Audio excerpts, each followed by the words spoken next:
Radio Free Skaro!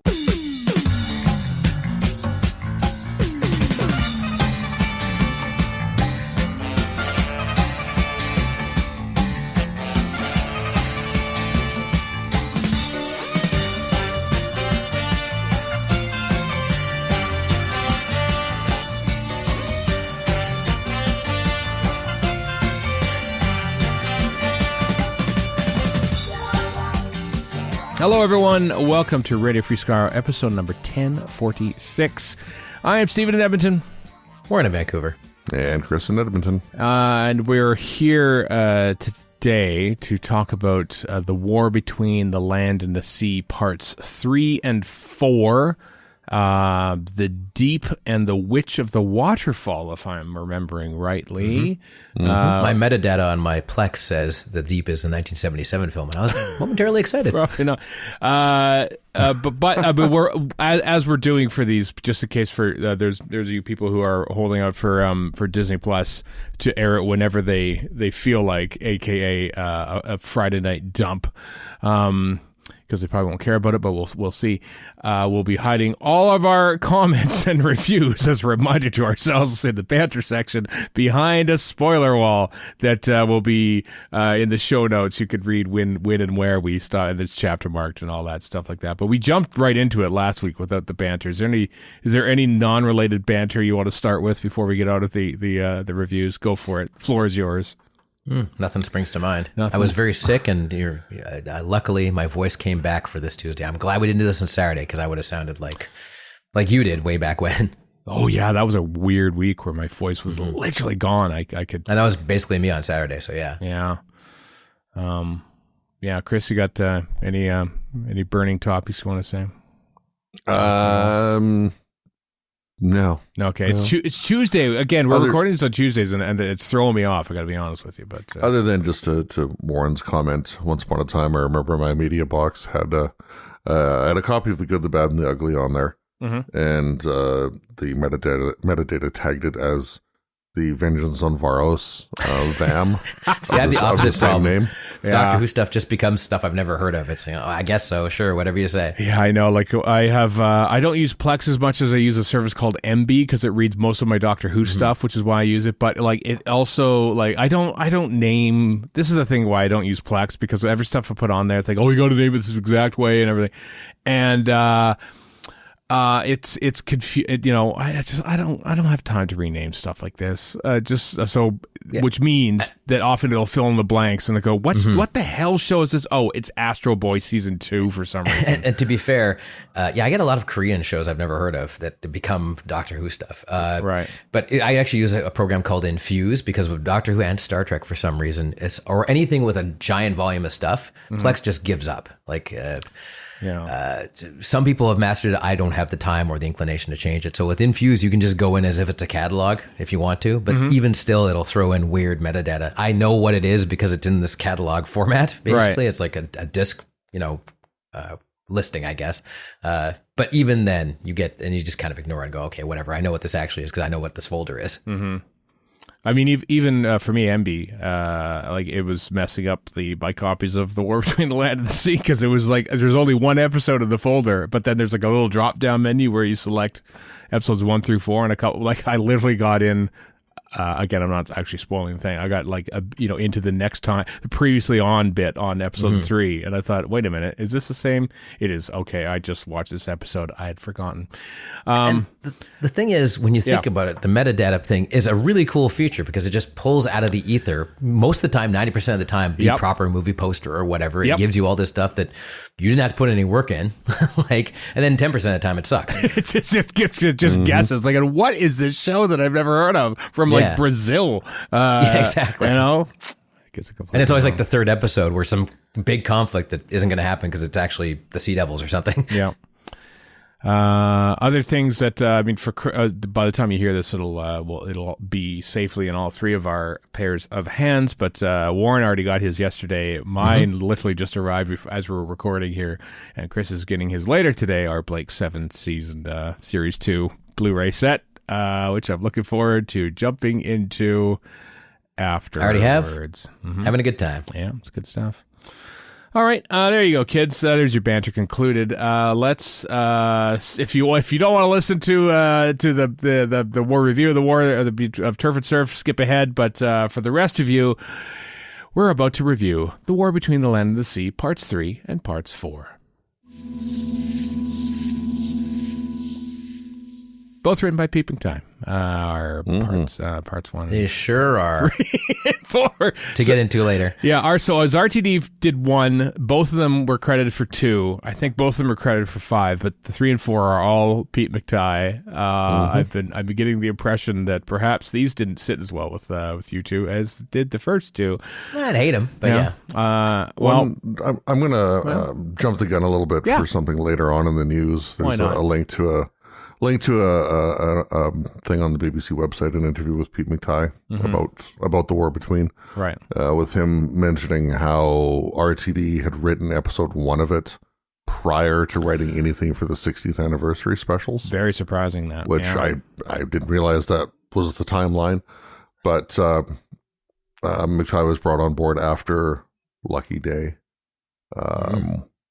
and I can't help but wonder if the addition of a second writer / the pretty sizable gap in time had any effect on the series, its tone, its writing, its whatever.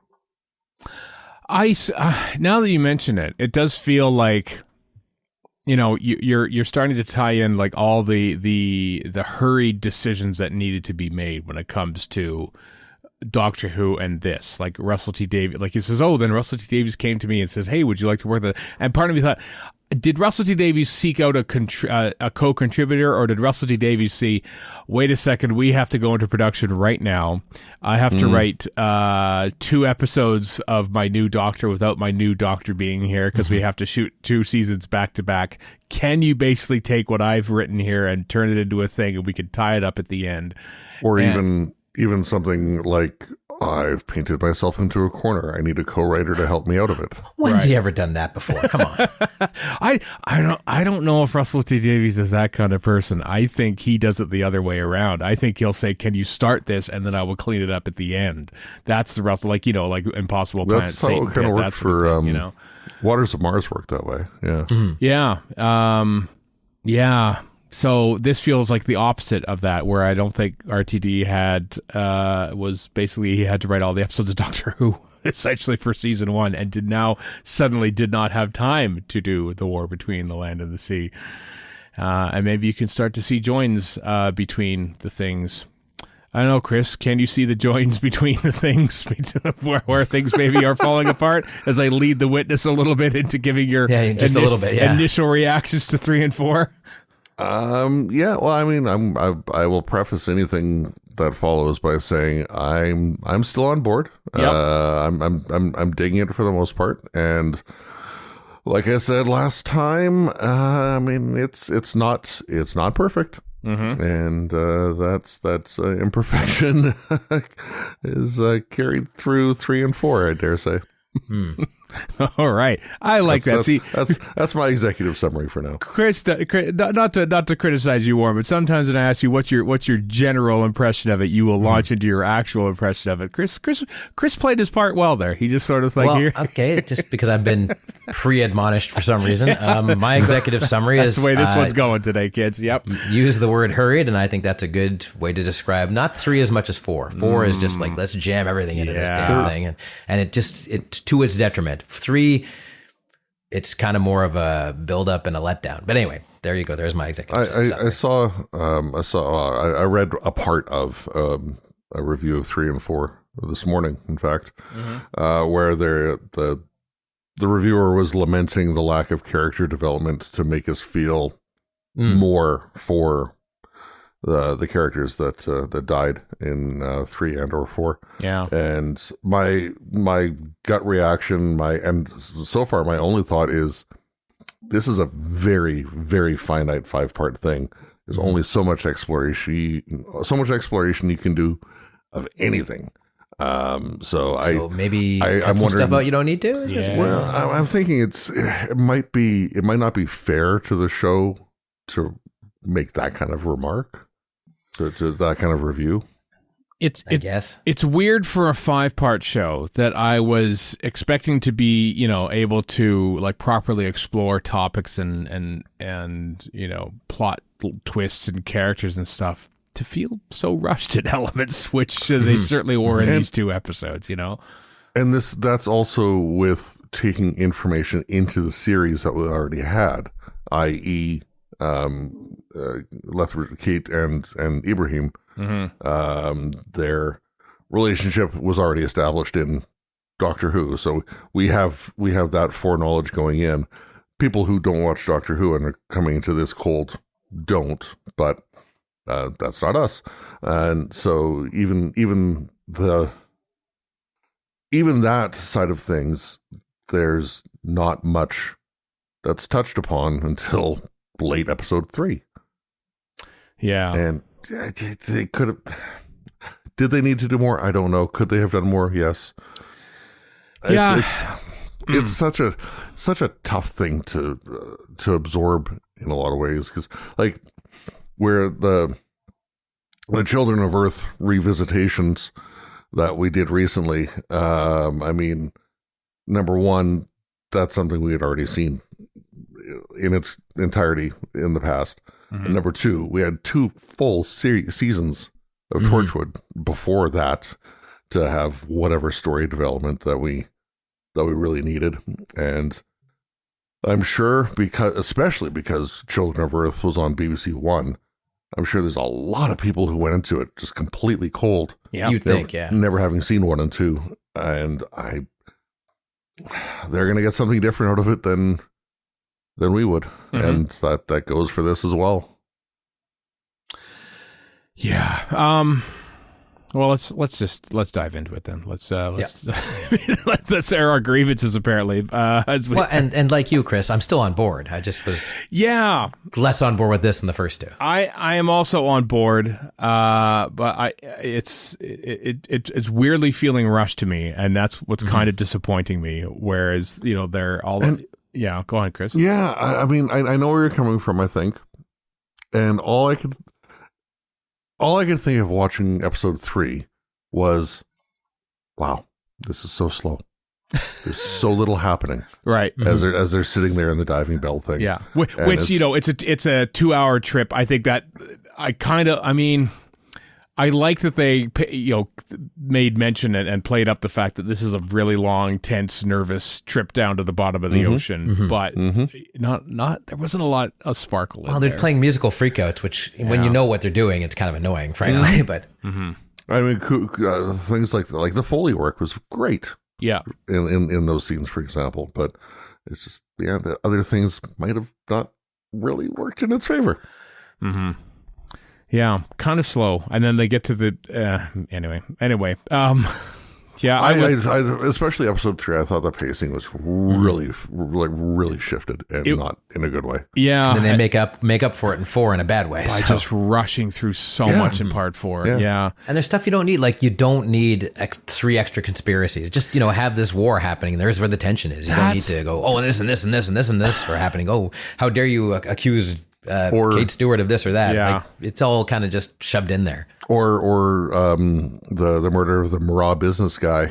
You see the door open. I'm all for Marat business guy, generally speaking. You see him answer the door opens, he gets shot, and then later on there's like a little like thing on the TV about his death, but like that is so rushed. It's so rushed. It's like we barely knew who the guy was. Needless, really. Right. It's like, I could tell it. We can kill him. Okay, do it. And then a little do it. Like it's almost played for laughs. How quickly that thing happens, Like, and there are 2 assassinations in this show by unseen people. Basically, you just get one of which is affecting, and the other which isn't. So. Yeah, I mean, like unseen, like so who shot him? Just some guy. Okay, we just had a firefight and we took him down. So he's just a guy that we find out who There's he some is. Random Greek guy I've never heard of and probably won't hear from again. Yep. But okay, just amongst all our complaining, I got to give Gemma Redgrave credit. I think she does a great job. Yeah. She's really, really good at just showing she's a hard ass and then she breaks down. Like all that stuff is great. She does it. I think she just hits the mark perfectly for that stuff. Yeah. I completely believe that she was somebody who was running on 6 hours sleep in 3 days. Yeah, she's great at that. Yeah. She is she's finally given things to do other than just sort of spout exposition, which, let's face it, is what she mostly has to do in Doctor Who, so the Doctor can actually do stuff. I think she was really handled, like the scene where after Abraham has died, she's sitting at her desk with the back to the camera, and like just halfway through a sentence when Shirley's talking, she just starts sobbing. I just like, that was harsh. Yeah, that was really good. Really well done. The camera showing her from behind, so you just you get a hint of the breakdown before you see it. I thought that was really well done. Yeah, too. it was really well directed and well acted there. I think Russell Tovey is doing really great. I think he is, well, until that line at the end of that's true. The scene Just where that one? the scene where he hugs his family and stuff, and then he's really good. scared. Breaks down. And then, but I like it. Like this, I like how the scene didn't end there. Like you would have think, I'm so scared, and then like cut to the next scene. No, it's just okay. It sort of like pulls himself together. Because that's real life. That's real life. That's right how there. we actually do react to these kind of things. Yeah. It's like, Christ, I gotta deal with this now. We've had our cry. Let's get on to that sort of thing. I like how they tied that up. So yeah, Russell Tovey and Gemma Redgrave have been great. Gugu and Buther Bra is good too, but we'll get to, because I don't think that's her fault. She's playing two different characters now. Yeah. But anyway, go ahead. I think that's more the writing before you move on. So the note I had made about that scene was Barclay's breakdown might just be the only believable part of the episode. Oof. Here we go. Dang. Yeah, part 3 didn't sit well with you, Chris. Is that right? Is that what I'm led to believe? It made me grumpy. Oh, grumpy. This is what you let's said hear some grumpiness here. Yeah, what's going on? Let's air our grievances. I don't want to necessarily dive into the notes right away, but why not? Why not? I can if you want. Yeah, sure. Go for it. We use this as talking points. Yeah. Yeah, sure, why not? The best naval training personnel are prepping the team for descent, but not a single one actually joins as a precaution. But we have other newbies potentially not cleared by Homo Aqua. No. Yeah. No. That's wholly unbelievable. I mean, like, this is Armageddon all over again. And I think even then they had in Armageddon they were at least like drilling specialists, oil drilling specialists. That's its own. Don't ask me. Ask Ben Affleck, because he told Michael Bay that in the commentary. Just look that up on YouTube. It's great. It's him talking as a 20-year-old about getting told off for making that very point. Why are they drillers? Like, why don't you send astronauts? I never saw Armageddon, so I'm learning things all the time here. Okay, for what it is, just to go off on a tangent here, for what it is, a big dumb action movie. It's a very well made but it is a big dumb action movie. Well, Michael Bay did well. I suppose so. Personally, though, just to get this in the last thing, Yes, apparently I did want to miss a thing. Anyway, go ahead, because I've never seen it. I dig Armageddon. I bought the Criterion DVD once upon a time. I'll put it the way a friend of mine puts it about reporters who do good work. I hate you, but damn it, I respect you. That's my opinion on Armageddon. Back to part 3. Yeah. Sorry. Yeah. Okay, I was going to leave it there. Anyway, so yeah, that like right off the bat, like, because the first thing we see after the opening credits is welcome to Black whatever was it, Blackland? No, Blackport, I think. Blackport, 1963. That's what I noticed. Not Blackpool. Right underneath 1963. Yeah, Blackport. Yeah. Anyway, all that said, you gotta love a good training montage. We got one of them. Do I though? I think you do. I love me a good training montage. You don't? I've seen enough of them. What I didn't quite. I mean, parts of it were rushed. I mean, the scene where it's just training montage, and then we cut to Barclay sitting on the edge of a pool, and what's his name? Colin McFarlane's Pierce comes along and says, "Oh, you haven't entered your emails or sorted out your will," and just instantly Barclay just jumps into the water and screams. Yeah, that's not bad. Well, I know, but there's no build up to it. There's no build up to him feeling that way. We never got a sense that he was cracking under the pressure, or it was building up at all. It just all of a sudden I'm going to dive in and scream. It just that's another sort of cutting corners. As I kind of said to Erica at this about basically they want to get to the chorus. And you sort of have to fill in the verses yourself by whatever you want to get there, because the chorus is the only thing that matters. So you kind of have to. It's a super cut that's the first time you watch it. Basically. Yeah. It's like that episode of The Simpsons where Homer demands they get to taking just the middle part. Yeah, exactly. Just the middle part. Go on. It's kind of like that. It's kind of like that where you just kind of have to headcanon your own backstory in. This is what Peter Davison was complaining about it during an interview about modern Doctor Who, and I see the sensibility here is that they rush to plot points, and even with a 5-part series, they're still rushing to plot points, and I don't like that. I want to spend some time building up to it. I'm not a professional TV writer. I don't even play one on TV. Yeah, but you should, I have to think that there's got to be some difficulty in pacing something like this. This is not easy. I mean, cramming into 43 unnecessary minutes is like, once again, I just feel they're beholden. 43 the episodes are like kind of needlessly short again. Like sometimes like streaming series, I'll look like, why is this episode 38 minutes and this one's 53 minutes? Well, that's just what the plot pertains. But I 7 feel minutes of which are credits if it's a Star Wars show. Yeah, I feel like they're still just trying to cram 50 minutes of plot into 43 minutes of story. And I don't know why they're still doing that. Well, Netflix is the opposite. Yeah. 10 minutes of story into 10 episodes. That's true, yeah. I never looked at things beforehand, even if the information was out there, and I can't remember if it was, but going into this, I kind of assumed it was 60-minute episodes. Because me too. Why not? Yep. Children of Earth was. Yeah. Children of Earth is 60-minute episodes. Yeah. That said, there were times that, like, think of like season 11 of Doctor Who when they did the 50-minute ones. They seemed sometimes, and maybe this is the writing, sometimes they seemed a lot longer than the 45-minute episodes that we were used to. Yeah. Or just maybe more full of stuff, content. Yeah. Whatever. I don't know. So yeah, the timing can absolutely make a big difference. Because like with what you're saying, Stephen, about things being rushed, if we had 60 minutes instead of 43, 44, that's a lot of time they could take for development. But the peril is that's a lot of time they could add padding as well. It could be. I don't think they would have added. It's a fine line. It is a fine line. I think you could, add some development to the scenes, make some drama.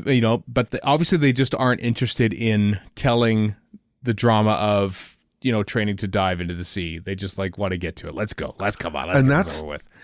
Totally fine. That's why montages exist. I suppose, but we find out about these two new people when they're in the diving bell going down. Like we're having character development for these people basically as it's like, why are they here? Oh, we're gonna find out why they're here while they're here. You see them in the boardroom before all that. Sure, but you don't really meet them properly at all.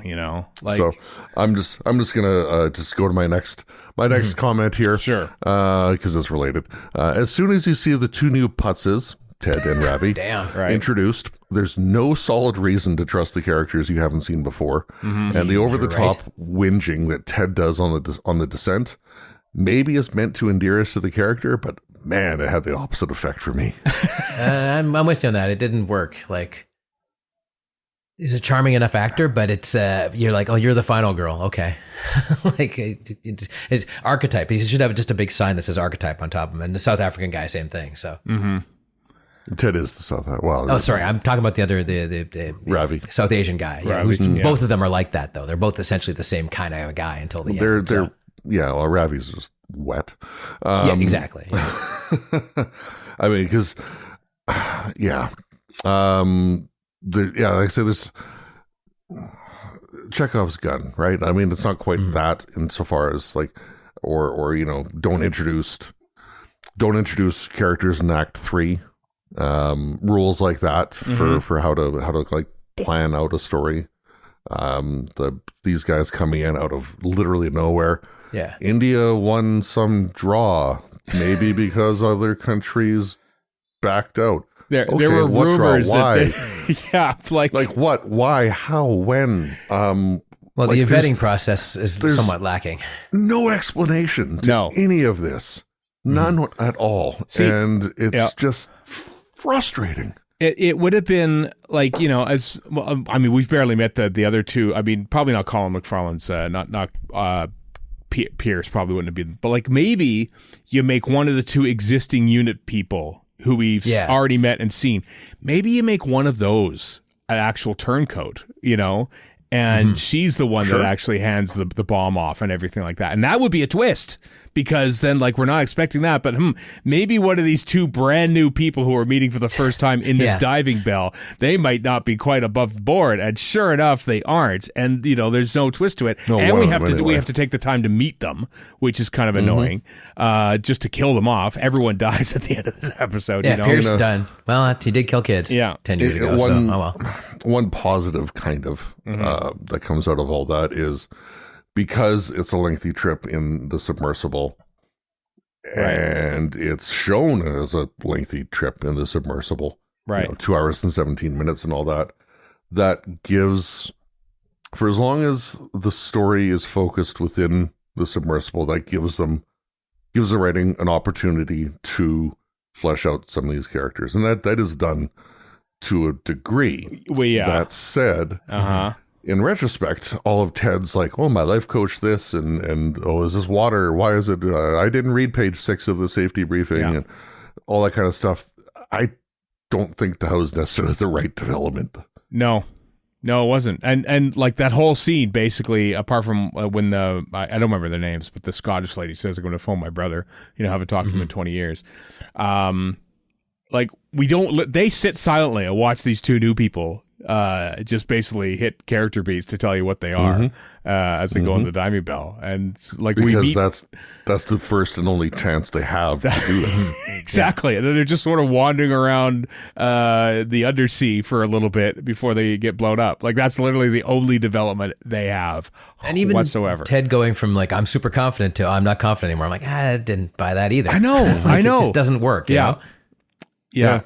The vibe is off on that one. I mean, it's not pandering. I can't think of the right word for it, but like he's putting on a front, or like it's, I don't know. It's some facade there to but it's an unconvincing front. You know what it's I mean? A very unconvincing front, but it's to me as an audience member. It's a facade to not make you think that he's the one that's gonna blow stuff up. Yeah, which I wasn't really surprised when he did. So no. Yeah. I would have been surprised if it was one of the two unit people. The call's coming from inside the house, but we have to add more people in to have conspiracies that we immediately dispense with, and it just makes it for more nothing confusing. Against South African people, but in the year 2025, there's a few South African people that are kind of villains already, so I'm kind of predisposed to say, okay, that guy's a bad guy. Maybe it's a South African dude. Yeah, probably. Maybe he was a Gelsec miner or something, traveling back in time to the year 2025. Now, is that fair to this story or South African people in general? No, but Peter Thiel and Elon Musk and two other jerks with money. I see what's going on. They've kind of poisoned the well on this one for me. So. All right. Yeah. So that was your second point there, Chris. Do you have any other notes you want to bring up? Or are you done talking about this one? Or no, I've got a handful more for episode 3 here. When you see the lines on the quote diplomatic gift globe, something's going to happen with it. It is nobody checked this thing. I know, like nobody vetted this thing. Like, it's a wooden globe. That's exactly it. It's obvious something is up with it. Not to mention, have Unit or Pierce vetted it? I can't get it. No one can get into a sports arena with going through a metal detector for crying out loud. Yeah. Like we're gonna say, oh sure, you can bring your little wooden globe down. That's fine. And forget about going down to this untold depth. You're going in a diving bell. Like, nothing gets in there that hasn't been vetted. Like, come on. I mean, this is okay. Fine, this is going to be a little too localized, perhaps for most. But the other week in Calgary and here in Edmonton, Dave Chappelle played. Was Saddle Dome and Rogers Place, sizable arenas, and in each instance, everybody entering the arena had to forfeit their cell phones. Yeah. Put them in the little packets. Put them in a little pouch. Not allowed to, because they didn't want anybody filming the thing. Yeah. I did that with the budget 1 year. Everybody has to do that. Yeah. And that's just this casual comedy event. Something that's like a diplomatic mission with military backing. No. I'm sorry. No. Oh, it's a giant bomb that'll blow up the whole underworld? Sure, you could bring it in there. And he says, questions asked. Ted says is made of wood. So, I mean, if they scan the thing, any, like, metal mechanical parts are surely going to show on an X-ray. Right? Time of the Doctor has taught us anything. Yeah. I didn't even think about that, but that's that plot element that sucker was really dumb to me now. Yep. Well, no, I didn't either, but you're right. That's absolutely dumb. When they're on the boat before getting into the submersible, I really could have done without the cheesy the right stuff moment. As they're, he does quote David Bowie. They had to. He quotes David Bowie. They had to hat tip the oncoming song that's coming in episode 5. I was going to say, he quotes David Bowie. Not that it's mentioned that it's David Bowie. So if you don't know it's David Bowie, okay, you're not going to know. Right. We know that there's the special cover of the song that was delayed for the digital release for the soundtrack. As you said, Stephen, the song itself is going to play in episode 5 after the war is done, I'm assuming, whatever that looks like. Probably. But this is just the wrong time for that. Yeah. Mm-hmm. Also, this is kind of a wussy-ass war. Like, okay, I guess you did dump a bunch of garbage on them, but other than that, nothing's really been going on. There is no war. Our friend Neil Perriman on Blue Sky said the meetings between the land and the sea is basically how this, there isn't so much Which, of war. In Star Trek, I insist upon, but for this, for some reason, I don't. Yeah. Anyway, Yeah, the episode's still playing out in front of me, and they're still in the diving bell, by the way, but complaining about pigs and suits and everything like that. Anyway. Yeah, the senators' representatives did not make their way to the Trade Federation ship. No. Sorry, the pigs and suits thing made me think of that Disney-fied Animal Farm trailer from a week ago, and I'm still shuddering over it. Oh, anyway, I've heard tell that thing's awful. Oh, it's terrible. It is. They completely misinterpreted what that book is all about. So anyway. Have not seen that yet. Not to derail. No. I did like the camera spinning around as people spoke inside the submersible. Mm-hmm. If you have people sitting in a circle like that, that's a great use of that blocking. To show you what the it's like. I also like the Erica pointed to this too when we were watching it. The scene in the helicopter where they were like clearly speaking into their actual microphones, whereas other TV shows and movies they'd just be yelling. Or overdubbing it all or something like that, but like they quite clearly those are actually working microphones because I like it when TV productions and movies use diegetic microphones as actual microphones. Sure. It's much more realistic when they do that, and that's what they did here. And it's because that's how you'd be talking. Wasn't it with Les Miserables where they actually did do the singing on set into the microphones, and it was a point of contention for some reason. Well, there's no microphone. Like literally, actually, like holding up a microphone and that being the actual microphone is what I like. You know what I mean? Okay, rather than having it mimed or playback or dubbed or like put an effect on to sound like a radio microphone. Well, it does feel more realistic. Use the radio microphone because that's what they'd be talking through. Yeah, I mean, at the end of the day, they're miking people up anyway. The actual physical hookups are effectively the same thing. So as long as you have the equipment, put it to use. Yeah, and absolutely. Like my friend of my dad's builds planes, and we flew over the mountains in one, and that's exactly what it feels like because you have to talk even though you're sitting 2 feet away from that person, or not even that. You have because it's so loud. That's exactly what it sounds like. So they do completely nail what it's like. Yep, a rally car for crying out loud is the same thing. They have headsets there and talk to each other. I'm sitting right beside you, but we got to talk. Yeah, it doesn't matter. Like the engine sound is so loud. Yeah. I hate to be a rally driver. Well, it's a good thing you're not. I wouldn't be for long. Yeah, I would crash into a wall about 2 seconds in. Yeah, or be the person that holds the clipboard or something like that. Anyway, Colin McRae, you are not. No, I guess not. I know what that means, but I'm willing to admit you're right. I only know that name because there were video games based on, like Tony Hawk. I wouldn't know if it wasn't for the video games. Fair. Anyway, we kind of touched on this a little bit before, but Kate kicked ass in the Cobra meeting. Mm-hmm. And then, of course, in the same meeting, you see all the cracks there starting to show in the Prime Minister. Right. And the other part of that is, why did the other people join over video call if they're not even contributing? Could they not just have a summary email? This could have been an email. I know. The more the French delegate is on, the more I think she's Timu Marion Cotillard, or however you say her name, the one from the morning show and Matt Dark Knight Rises, because she's like that kind of evil, but also not as good at it. Yeah, I can see that. Also, I think there should. I mean, speaking of stuff that's sort of skipped over for the sake of plot, there should be more of a relationship between the Prime Minister and Kate.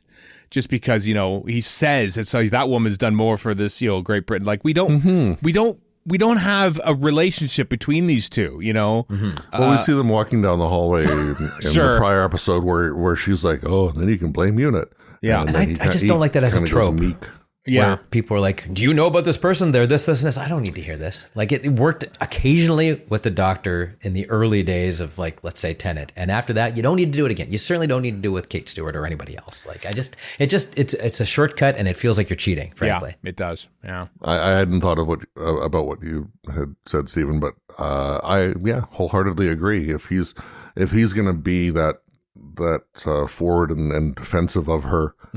We maybe should have seen a little bit more about how they've interacted in the past. Maybe share at least one scene together that isn't, like you said, Warren, that one hallway scene where they just happen to be sharing the hallway. Yeah. We don't even know. We have no idea how long he's been Prime Minister. We don't know his party affiliation, which doesn't necessarily matter.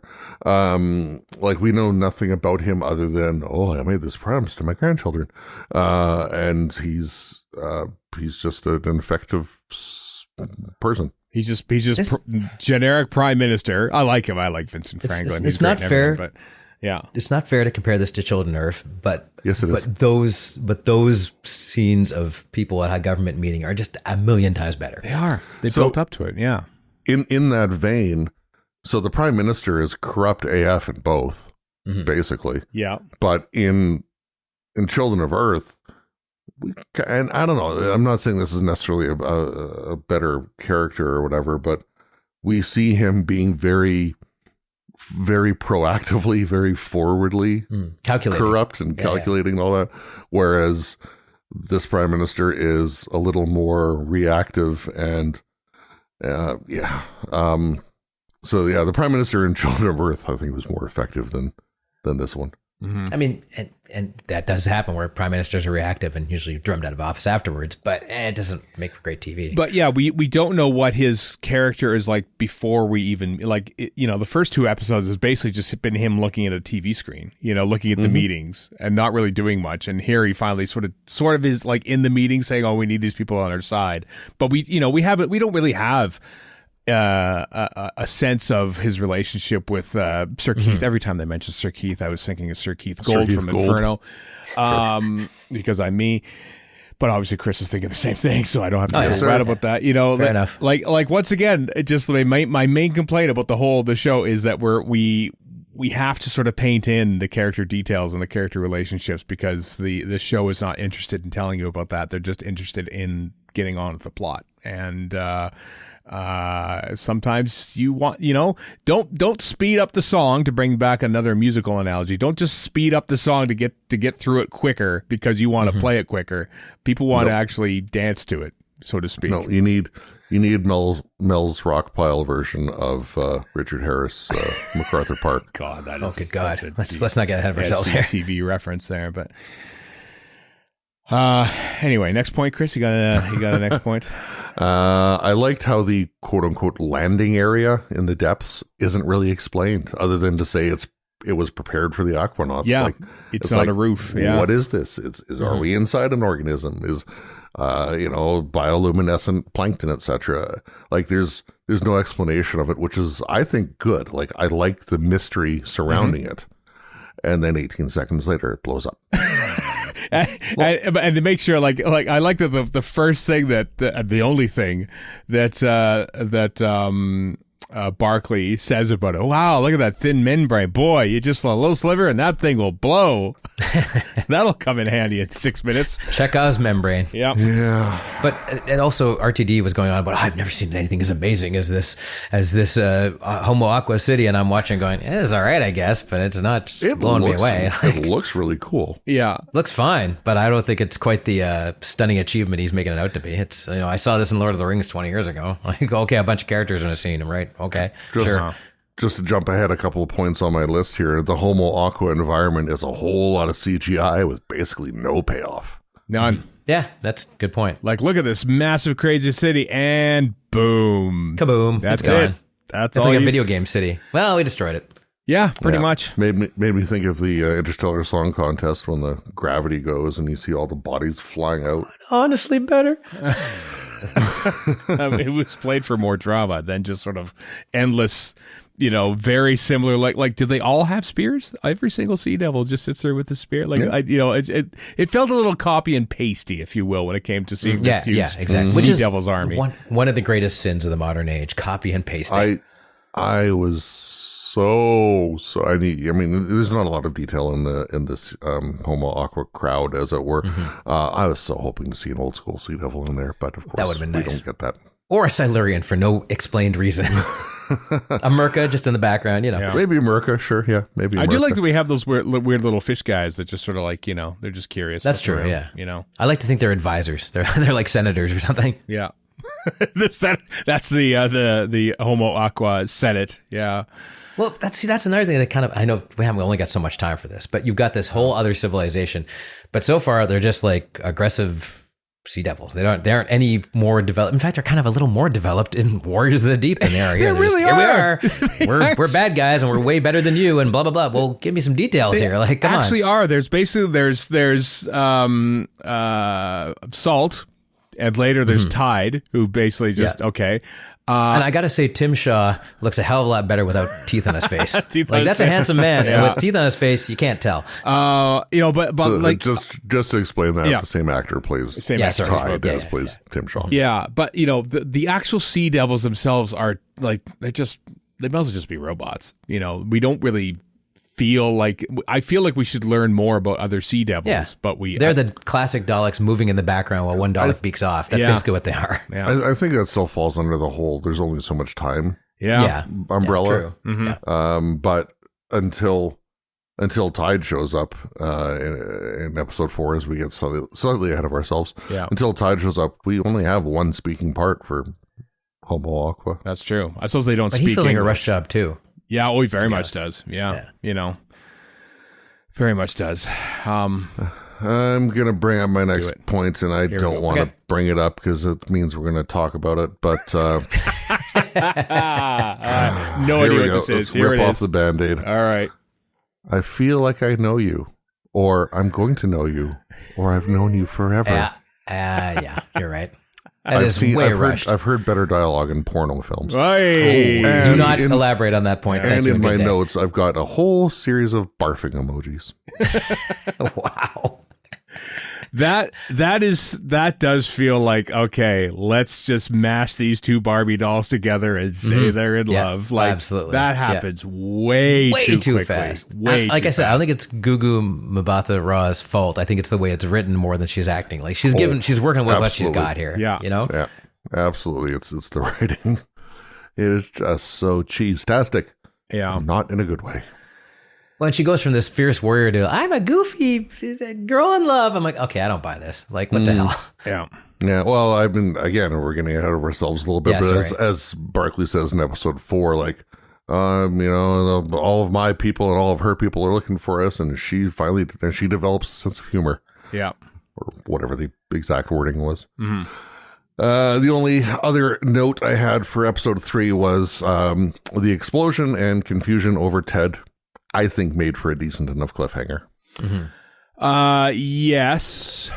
I can work with that. I suppose so. The logistics of getting there were dumb in retrospect, but the actual ending of the episode, that and the there's the classic red dot in the forehead sniper spot for Kate.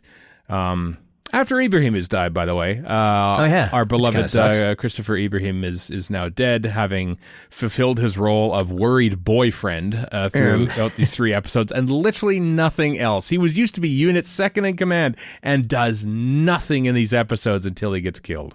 And which is sad. He takes a rifle bullet basically to the heart. She lifts up his shirt. You see the size of the entry wound. He's still alive with that? I don't think so. Oh, he didn't last long. He didn't last long. He's dramatically alive. But he lasted. Yeah. But he didn't have time to utter out a last words or anything like that, which I thought was or an I love you or something. That sort of thing. Yeah. Yeah, I mean, Kate picks up that slack at least, I guess. But I suppose, but I don't know. They did our boy dirty there. I think is what happened They did. there. I agree. I was, really hoping for a much better. Like, he didn't do anything. He didn't do anything in these things other than bring her coffee and tell her how tired she is, and like we have to hide our love and everything, and maybe we shouldn't hide it anymore. And now I'm dead. Oh, okay, well that's and again, that's one of the few elements that those of us who watch Doctor Who, that's one of the few elements that we actually know about this that we can bring in. Right. And then it goes nowhere. No, it really doesn't. It's like there's no reason for them to have the romance at all, plot wise. There's as much time spent from Shirley saying, "Oh yeah, we all knew. We thought you were a cute couple." Yeah. That kind of thing. That took about as much time as the exploration of the relationship did. Pretty much. Yeah. I did like it when when in episode 4 when Shirley thinks that Kate, they're dead, they're both dead when clearly they're not. But I like how she sort of like takes about 4 seconds to that's sad. We have a duty. Like, okay, transfer command. That was that's not bad. I thought well done. Now, the worldwide reaction to them all dying, and then his family reacting, and then he's fine. They don't really go into like what a seesaw of shocks that would be. Yeah, she just sort of shows back up. Okay, here I am. Transfer command. I think that was all right. That was quick. I meant with Russell Tovey showing up too. As far as Barclay's family and stuff and all that goes, I mean. Yeah, they say that they've informed the family, but the rest of the world, I mean, it's said that, that 5 of the diplomats died in the explosion. So I don't think it explicitly said that Barclay lived. And as we've seen this weekend or any weekend, initial reports are always wrong. So that part is accurate, I suppose, whether it meant it to be or not. Yeah. I was trying to work out, does the public know that Barclay's still alive? And I mean, process of elimination, pardon the pun, you can figure that out. Yeah. Was that it? That's pretty much that was it for 3. Yeah. Is there anything else about 3 you want to touch on? Apart from I think we've touched on most of it. It's sort of rushed, but not, and then slow, and then rushed. I mean, 3 had all of 6 scenes, basically. Montage, submersible, Cobra meeting, assassination, Shirley taking power, and Ibrahim getting worried about Kate. This kind of gets me worried about episode 5 because it wasn't rushed. 4 was. Is 5 going to be even more rushed to get all this out? Well, it's about 53 minutes long, I think, isn't it? I think not. Yeah. Because 4 is rushed, I think that they might have taken the slower pacing out of 4 to put it into 5, and therefore 4 gets rushed as a result. So I think we might see some better pacing, some actual development. Find out in the 22nd, I guess, but 21st. Yeah, we'll find out soon enough. All right. Well, on to episode 4 then. So titled "The Witch of the Waterfall" because they had to cram a line. I complained such a throwaway title. It's like it's a weird scene where she says, "I could be the witch of the waterfall." So what does that mean? Like, how does she know about witches? Is this a bootstrap paradox where they had to come up with an episode title, so they had to work it into the episode, which means they had to work into the episode title, which means they had to work into like I didn't fully understand why it was called the Witch of the Waterfall. But all right, I guarantee you, we have spent more time sometimes coming up with episode titles than they did for this. RTD thought it was brilliant. What do you thought of it? Oh, it's going to call it the Witch of the Waterfall. Brilliant. I'm going to call this episode the Witch of the Waterfall. I don't know when you work that in somewhere. I'm so brilliant. Oh, I told the BBC and their jaws were agape when they heard my tales. They literally... It's homo aqua Nazi devils. Yeah. Talk louder. Anyway, part 4, part 4. Yeah. Go for it, Chris, please. You got notes for this one too? Or not as many? I've got a few fewer, but I do have some. So 4 we get rush. Yeah. It's all rush. And then slow down in the warehouse and then rush. Yeah.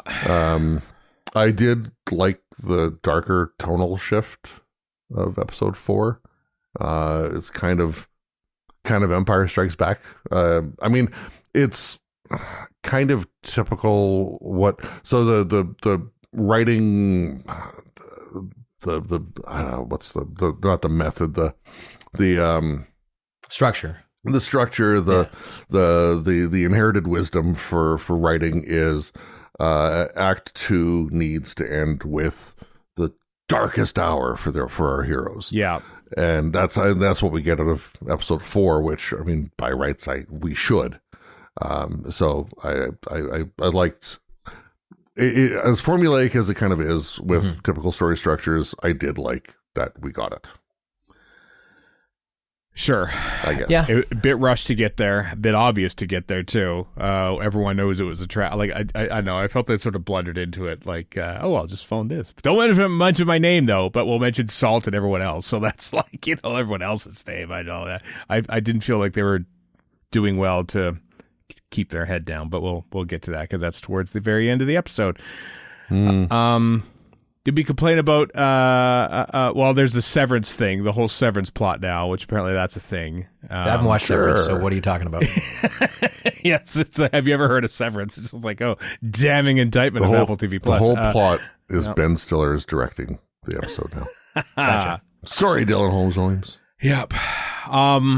Yeah, let's cram in a new conspiracy there, and then just sure. I'm playing it out, episode 4 right now. Gunfire side, they're literally shooting an extra, who's the assassin. Which honestly, I mean, I appreciate when shows don't have like some machination of like an assassin. Oftentimes, it's just a guy with a gun throughout history, guys. Mm-hmm. Yep, lone gunman. It was Lee Harvey Oswald that shot John F. Kennedy. Kids, don't try and 4D chess this one. It was just a nut with a gun. The World War I guy whose name escapes me. He was the perfect example of it. The one that shot Franz Ferdinand? Thank you. Yes. Yeah. Whatever his name was. Gavrilo Princip. Random guy. Yep, Gavrilo Princip. I'm annoyed. I'm going to shoot name. you. That's a really good name, actually. Yeah, so is Franz Ferdinand. Someone should start a band called that. So that was all right, but I mean, the ridiculously quick turn and execution of Sir Keith was just like, wait, what? Yeah. Oh, and he's dead, and that's it. Yeah. It's like, we'll pay you for 3, but we're not going to pay you for 4. Yeah. Here's where my head was. Here's a pittance for your likeness rights, but I was watching that and I'm like, so the Institute. So please tell me this is a scientific reform society. That's all I want out of this. Just give me that. Just give me that little member berry. Or the Torchwood Institute. Scientific Reform Society. Also, at the very beginning, this is where the lucky day element of it comes in, and that there's one media report that somehow takes over every single screen in the world. And everyone just believes it hook, line, and sinker. Like, wow, we're not going to vet this whatsoever. And the minute I saw it, I'm like, this is fake. This is fake. And that wasn't even story. That was my brain reacting to something I'd see on the internet. Right. You know what I mean, this is complete hogwash. I know. And they only come up with, wait a minute, it's a deep fake. They literally like spout this out as they're hurtling towards the climax. For some reason, they're only solving it right now. Like but the rest of the world has already bought. Like that was all rushed and nonsense. Spoilers for Superman, the latest Superman, but that was a plot element that I really hated, where everyone's seeing Lex Luthor everyone's seeing like one report on TV, which I assumed was fake as well, but literally as it's happening, the entire populace is saying, wait a second, Superman's a fraud, and like everyone buys into it. It just, to be fair, a lot of fake nonsense flies around and a lot of idiots buy into it. So but not the entire populace. No, I agree. Why was it like broadcast on every single screen? Like that was just done way too paintbrush. Yeah, no, it is too. There's always doubters and dissenters, and that we don't see that here. You can just cut away to one guy going, I don't know if I buy this, and that'd be fine. We didn't. No, we only got 45 minutes to tell this. We got to rip weird. On. Yeah. Anyway, that Tide.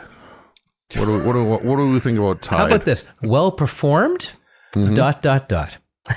he's good at it. I don't think it's just kind of out of nowhere. But anyway, go on. Yeah. My note was just he's very no nonsense, very direct. In contrast with Salt, who's a little more flowery. May not be the best word, but she's understanding, patient. Tide is certainly neither of those. The dumb line about change the name, Earth, too dry. I don't know what that was about. It was dumb. We're introducing rust. Here's some particle effect. Yeah. Yeah. I think that was an effective demonstration of rust. I guess. I don't know. It was. I don't know. I don't know. He was. Okay, so Salt is out of the picture now as a diplomat. She's being hunted by her own people or their own people. And so, yeah, you're going to have a replacement person. I mean, Barclay's the replacement. Yeah. Their escape at the beginning of 4 kind of gets on my nerves to begin with. It's like, oh, everything blew up, but somehow we just surfaced and everything's fine for us, right? Okay, sure, whatever. But then also this whole thing of now she's on the run and everybody hates her after her being the representative, presumably the leader of this whole deal. It's like... Well, they hate her because of the deep fake. It's all a bit much, is the best way to put it. Like, yes, I guess if you think about it hard enough, it works, but it wasn't working for me, basically. Yeah. When you're telling that you're... They dumped a backhoe full of stuff onto the story instead of a shovel full. Yeah. When you're telling that your main sort of protagonist now is a traitor through a montage, it kind of minimizes the effect. I also wish that, like, Salt's in a tank under guard, but like that's really the only time we see her is in that tank, and like Barclay and her don't have a moment before he breaks her out of prison, so to speak, which I feel we could have had like maybe a scene where they maybe connected again. Somehow he snuck in just to get to talk with her between the glass. I think that would have been affecting, but they didn't do that. Just said, let's hop in the truck and back into it. And then the tank for some reason opens up when it hits the water. What? Also, what? Also, security-wise, why would you have a little window other than to have the actor look out of it? Like, it just doesn't. Yeah. You would not. That would just be a box. Dramatic effect. Yeah, I know. Yeah. But I was just like, oh, you know what? Why? So somebody could take a shot at her? Like, that seems like a dumb idea. So, yeah. And that it's full of water. So, as we've learned from Star Trek 4, how heavy must that have been? Good point. Yes. Yeah. But the truck backs up. The thing goes in the water, and okay, so it's not waterproof, but it's full of water. No, I didn't get it. We're making it sound like we hate this. I, for one, didn't hate it. I just was a little frustrated by it. We are definitely being a little more critical of 3 and 4 than we were of 1 and 2. For sure. But yes, again, preface: I'm still on board. I'm on board, but I'm annoyed that it, like, we're pointing out the errors that are holding it back. I think there's a good story to be told here, but there is some overcomplications, which then have to be dealt with by overly quick solutions to get rid of these things. When I think it's detracting from the heart and the core of the story. I mean, last time I'd alluded to some folks that we know who had like screeners, previews, whatever, who maybe weren't so up in their praise. Now I get why. Yeah, this, and I'm starting to see why. Yeah. Yep. Yeah. Yeah. I'm sorry. The Kate Stewart where she sobs. She's the heart of the show, and it's starting. That is the best part of it. It is starting to make her a bit of the heart of the show a little bit. The whole Salt, like all of a sudden I'm on land and I'm smashing glass and I'm horny, is like, it was like, I don't disagree with anything you said. I just thought it funny the way you said it. That's pretty much the speed of which things are dispensed with as well. Like it just, that felt, that the scene in where Salt and Barclay are hiding out there was kind of reminiscent of scenes in both Sound of Drums, Last of the Time Lords, and also Children of Earth, where our characters have to hide in warehouses. Can't beat an abandoned warehouse. It's a TV staple. It is a staple. I feel like that scene was written first before the rest of the show was ever written, and somehow the show had to get to that point. But I felt like it made some massive leaps in, I find you intriguing too. Let's do it. Let's have sex, which we don't, I don't know. I'm going to bring up some dialogue, which, much like a prior one, has a large number of barfing emojis after it in my notes. Here we go. Is that what you call a kiss? The pressure of two orifices sealed together in order to preserve a hyperbaric shield for the maintenance of your lung capacity? Yeah. Tell us this human emotion called kissing. I know. God. Oh my God. That's so awkward. That was very cringe. We're nerds. We know awkward. Right? I know. Like, we've tried these lines. We haven't tried these lines. Tell me even I know not to do that. You call love. Yeah. It was very much, it felt like. I'd like to cite friend of the show, Riley Silverman, who called her a manic, fishy dream girl. That's a perfect description for how her character changes for no particularly good reason. No particular reason. Well, we're all both on the run. I'm going to be a teenager from Clueless for some reason. Yeah, exactly. Yeah. I mean, she has a bit of fun as they're scaring the guy when they, swipe his phone. Mm-hmm. And then she just kind of runs with that more than I would expect she would. I mean, if I'm some random dude walking down a tunnel and some fish lady shows up, I'd freak out too, like, to be fair, without any of the hissing. Right. Like, is this character development, or like, is she putting on a facade when she's like sort of like acting as ambassador and being all dark and mysterious, or what? Because I just felt like this is an entirely different character between the first 3 episodes and this episode. It just seems kind of dumb, to put it plainly. Like, it's just kind of a dumb turn. I from a character development standpoint, my hand waving of this is when she's standing at the front of the room and doing the diplomacy thing. There's a certain demeanor, behavior expected. Mm-hmm. Yeah, in a position like that once she's no longer in that position, she can be a little more free with herself. I guess so. Yeah, but whether that's what was intended, I don't know. But that's my headcanon, as it were. And it's not conveyed all that well, so I get where you're coming from, but yeah. My next, just to throw them out there, my next 3 points that I had written down, all still in the warehouse, are all positives. Okay. All positives. Okay. All right. Interesting. So first one, the 2 shot lit by the fire with Salt and Barkley getting to know each other looked great. Love that. You're right about that. Yeah. Great. I skipped one. Salt making fun of Russell Tovey's ears. Loved that bit too. Calling them fins. Because he's got the sticky outy ears. And the other one was great makeup job for Salt, considering none of the blue rubs off on Tovey when they kiss. The makeup on all the main character Homo Aquas is excellent. I have to say. Neil Gordon does great work in this. Yep. Absolutely. Yep.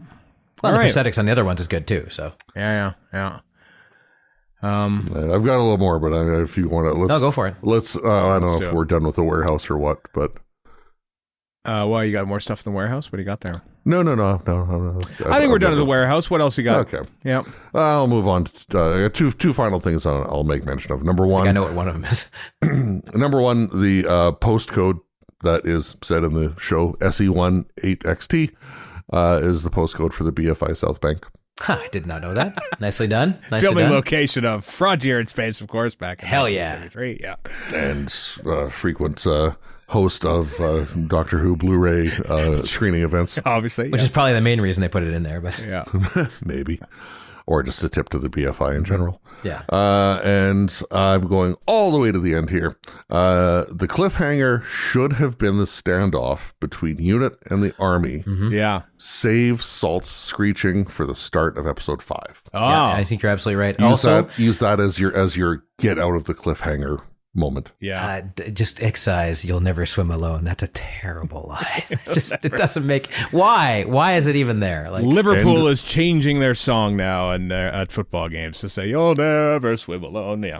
Just say I'll come for you or I'll see you again or something like that. It doesn't need to be what? End with the cliffhanger of Unit versus the Army, and we don't even have to have that line. Mm-hmm. Yeah. It's just silly. It's overdone. It's overbaked is what it is. Yeah. Oddly enough, I didn't mark that in my notes, but that also would have had a bunch of barfing emojis if I had. Well, and the main reason is a friend of mine told me about the line beforehand, and so I was waiting for it. I'm like, oh, yeah, he was right. This is stupid. I'm also just sort of watching the scene where Barkley steals the truck, and it's a weird scene in that everyone's just standing around looking at the truck. And no one's there to drive it. Trained soldiers.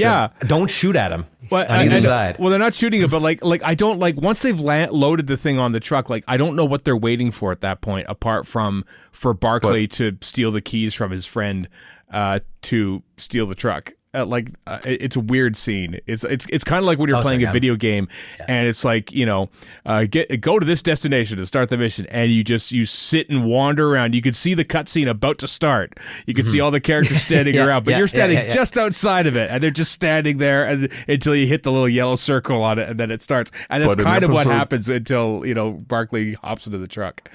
But in episode 2, we have 5 soldiers rushing to get a sample of water from the river.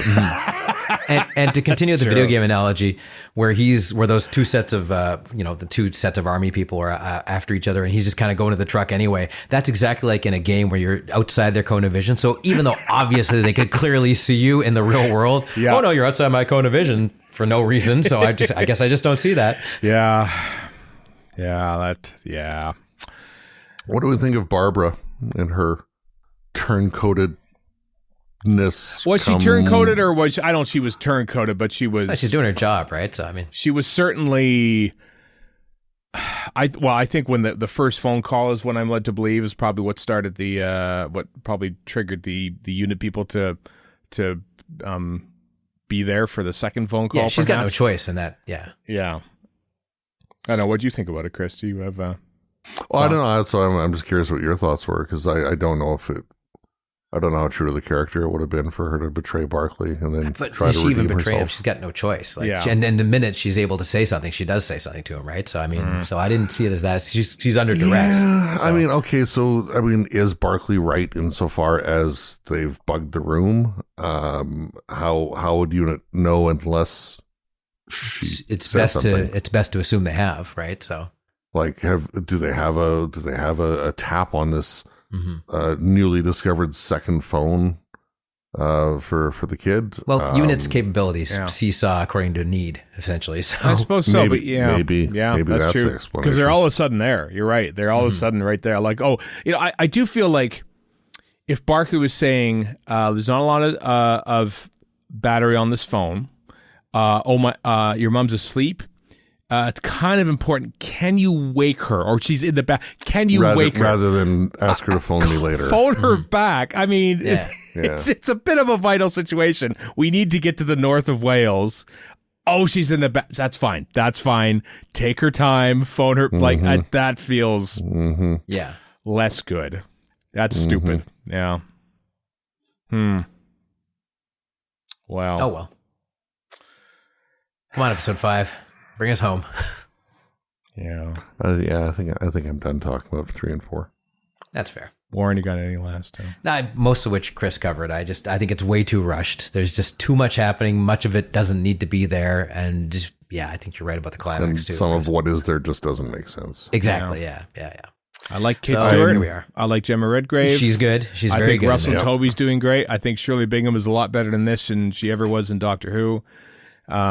She actually does something. And Gemma Redgrave is arguably at her best in this, I think. She's really good in this episode. I want to point out, contrasting it with the rest of the episode. Not that I'm one to spot staircases or anything like this. Okay.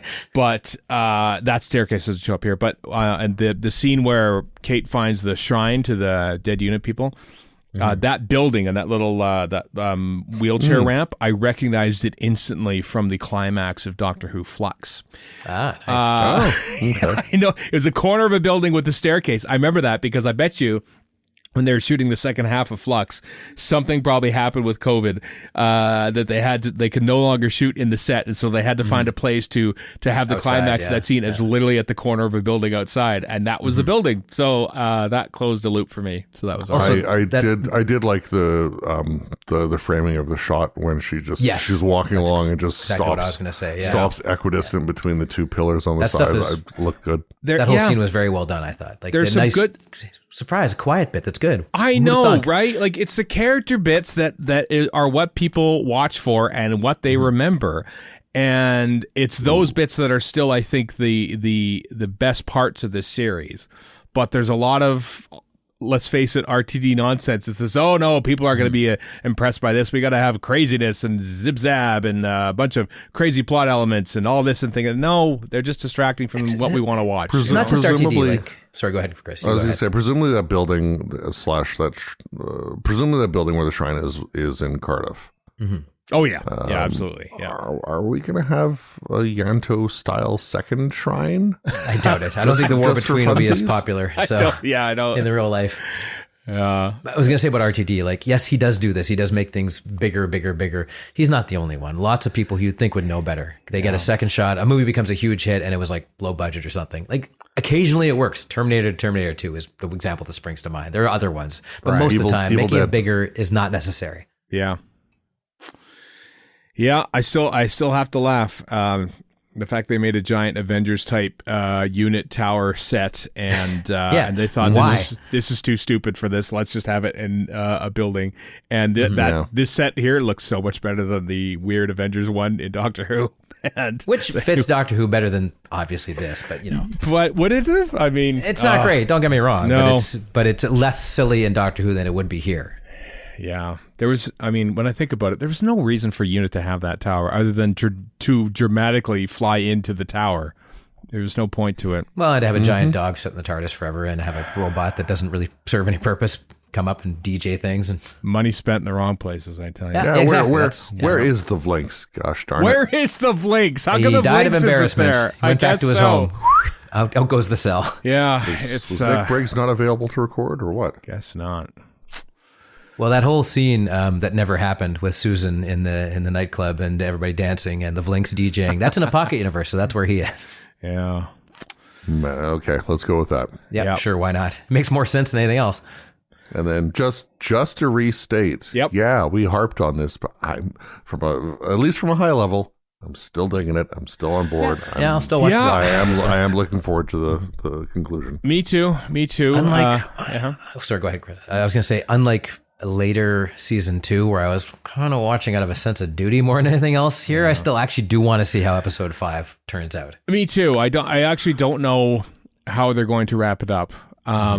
Maybe I'm myopic and not being able to see any obvious plot twists about to come around the corner, but I genuinely don't know what's going to happen, how they're going to resolve this, and I'm actively trying not to think of things. No, because either I'm going to be disappointed or I'm going to be right, and I don't want either. Yeah. Perfectly put. Yeah. All right. Give me something that I like. That I can digest, that I'm not going to complain about. Well, it's only one episode, thankfully. Only one more to go, so we don't have to cram in 53 minutes remain. Next to of the Doctor Who Disney era. 53 minutes. It'll be done by the time. Do its thing, I guess. Yeah. Is there any, now? Of course, we bury these things behind the wall. Is there anything about these 2 episodes you want to talk about before we go back to Tavernus Time? Get it out now. I think we covered it all. To be honest with you, yeah, I think so. I think I'm okay with this being a 5-part thing. I don't necessarily want any more. Yeah, but I also want 5 to be done properly. That's me the main too. thing. Me too. Yeah. Let's hope they bring it home. I want the hype. I want the hype to live up to I want the delivery to live up to the hype. Yeah. The war between the hype and the delivery, essentially. What a catchy title. Isn't it, though? Catchier than the one they ended up with. Well, yeah. All right. Well, on that note, everyone, we will see you on the other side. We're back. We've stopped talking about that show that we have talked about for the last hour and hour-ish minutes. If you haven't watched it, the show, well, come back in February or April or 2027 for when Disney drops this on a Friday night, and you can hear our thoughts. But on with the show. Gallifrey One news. Some evening events have been announced for Gallifrey One. Some of the, like the launch party, the Doctor on Display USA 1986 to 87 film premiere, which is all about the Doctor Who tour, the USA tour with Colin Baker and a long-haired Janet Fielding and Bessie and everyone else did a tour of the US, which is cool.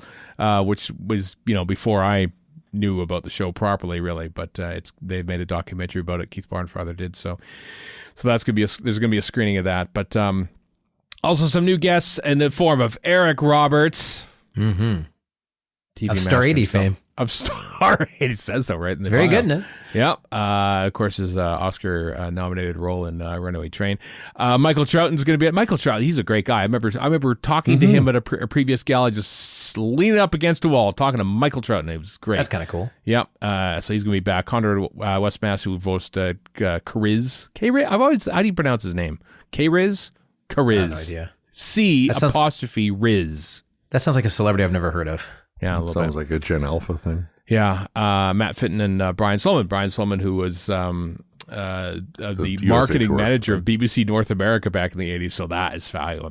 I kind of want to pin him down. He'd be an interesting person to talk to. Yeah. He would be indeed. So, Dave Pohl, expand. Dave Pohl. Talk a little bit about Dave. I know don't wait for the translation. Answer me now, Dave Pohl. Not in your purview, but we want to hear about it. Also, Black Archive books. Those are great books, by the way. Deep dives into single Doctor Who stories. Their 80th release is out now in paperback and electric format. It's Modern Undead by Kara Dennison. So that's I have like 5 or 6. None of which you've read.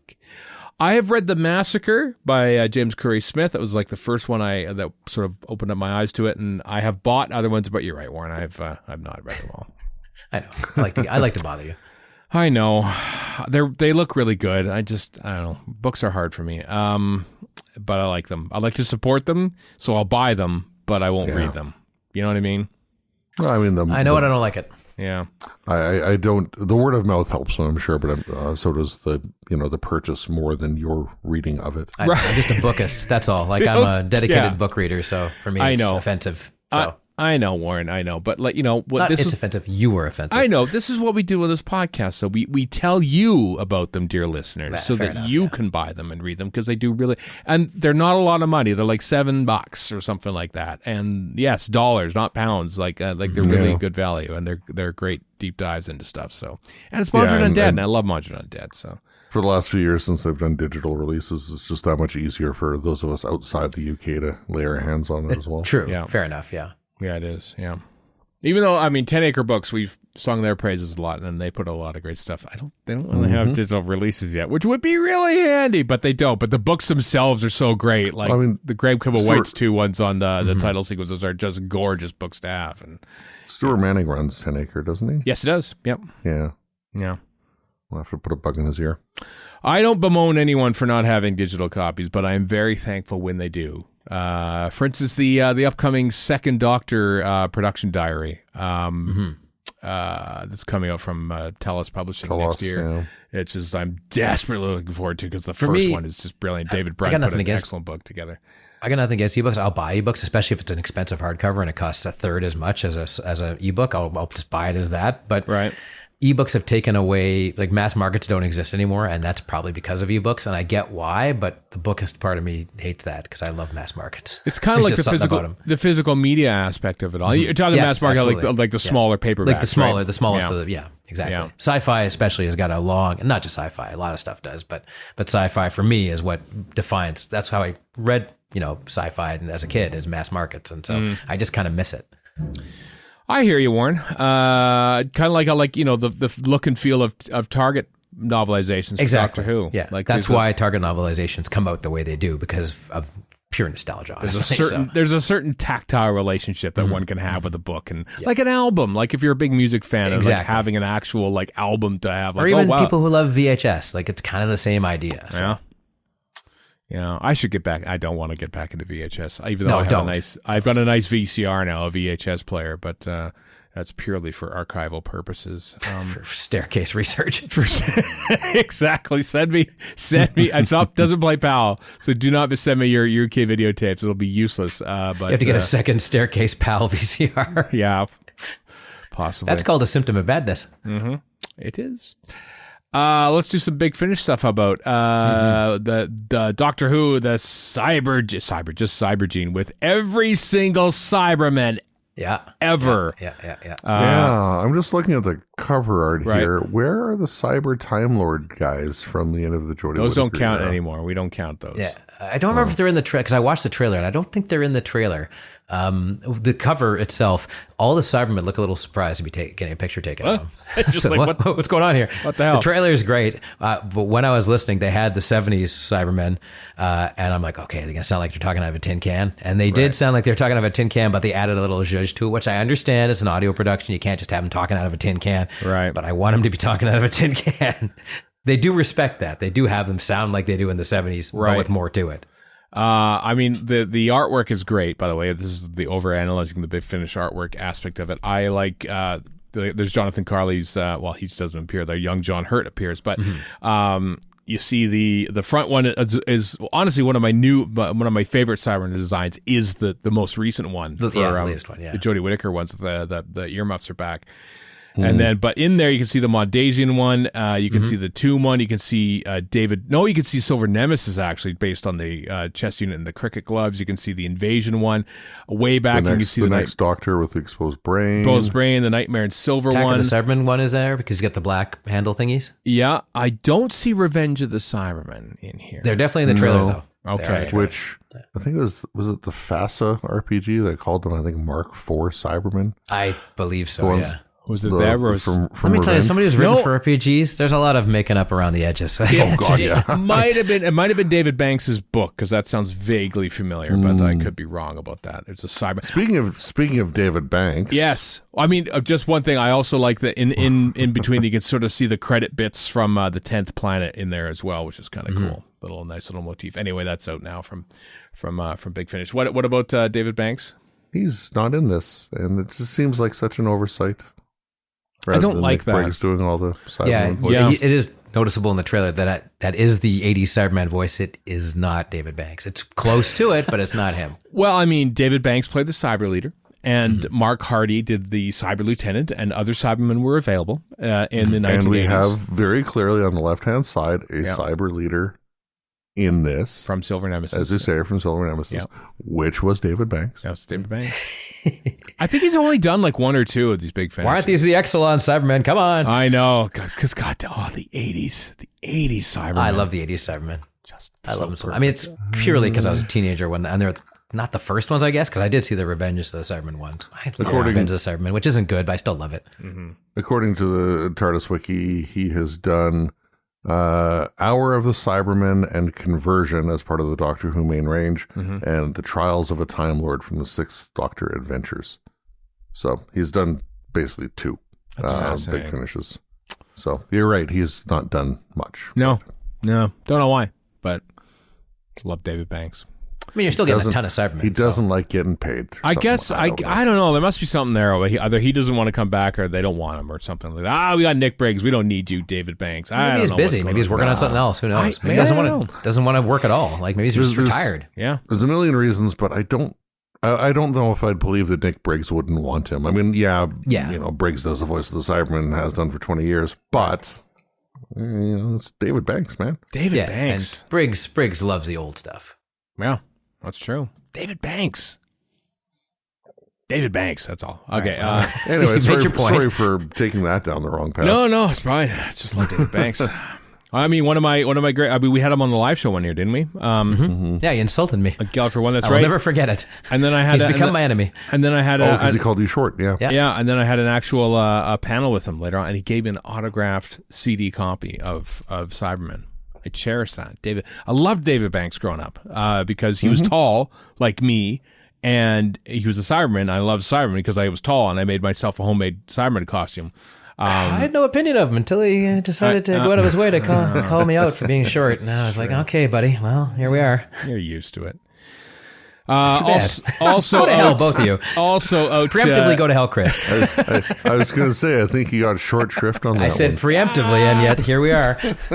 Also, from Big Finish out now is the Potential Daleks. What a curious title that is with old Pat Trout, and who looks like a actually reply guy in this art. Actually, and then also current age Fraser Hines and looking very distinguished in this Zoe. artwork. I know in this here too, because of course Michael Troughton now is the voice of the second Doctor.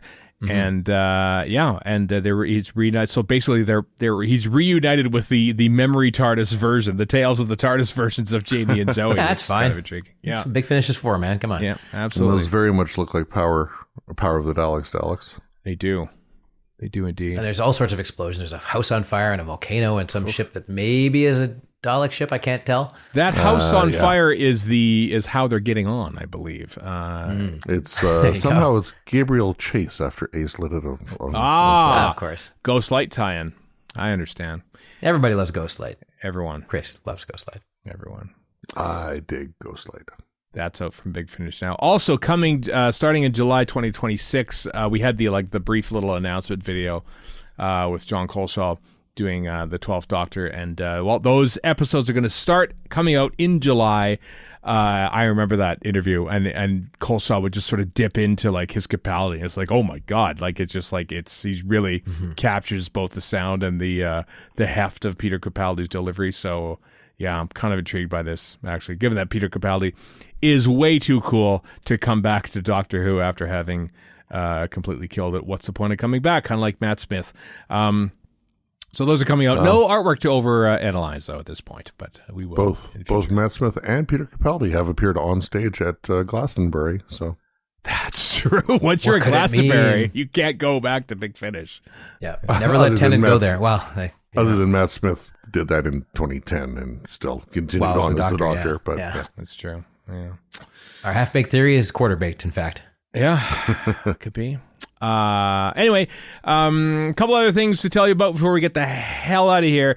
Our friend Graham Kibble-White has a wonderful podcast, Through the Square Window, that he does with Samira Ahmed, talk about like a little snapshot in time and a month in British television. It's great. They're only on they do monthly episodes, so they're only about to they've done 3 so far, but the 4th drops this day as we release this, the 17th, their Christmas episode with special guest Mark Gatiss.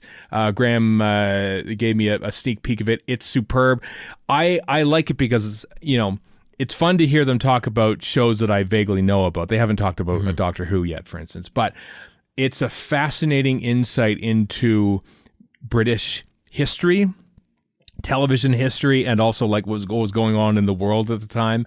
And so hearing them talk about the various Christmas specials, and like the good ones and the bad ones, which is also interesting, and what Mark Gatiss liked and didn't like growing up is a very interesting thing as well. So links in the show notes, also at squarewindow.co.uk and wherever you get your podcasts. Through the Square Window. I love that podcast. Listen to it the second it comes out.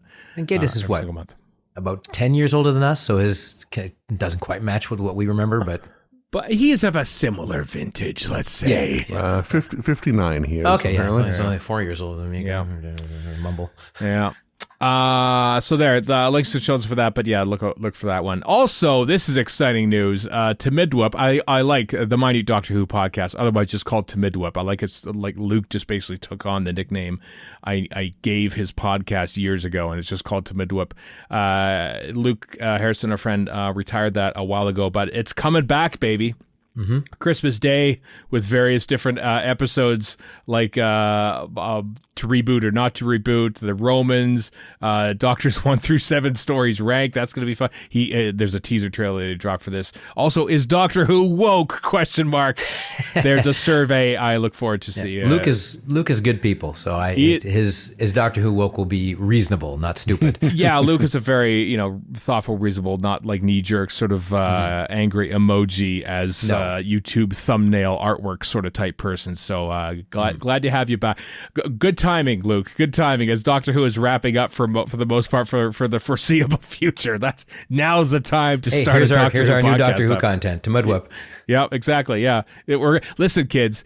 It was all the fanfic and early novelizations and stuff that filled in the wilderness years the first time around. Now it's up to us podcasters to fill in the gaps. Oh God, we're doomed. I know, right? I'm sorry in advance, everyone. Yeah, it's up to us, everyone. So, all right. Yeah. Staircase, the saga. Oh, just you wait. Just you wait, Warren.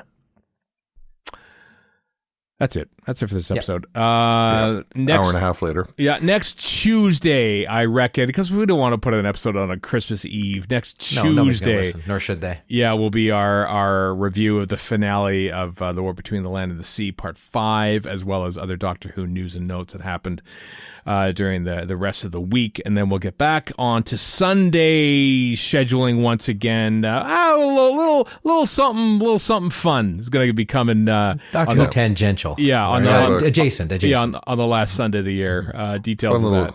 Yeah, fun little Christmas surprise, shall we say? Exactly. So we won't take 2 weeks off before the new year, and like that, we'll have something for you on the 28th as well. But so there you go.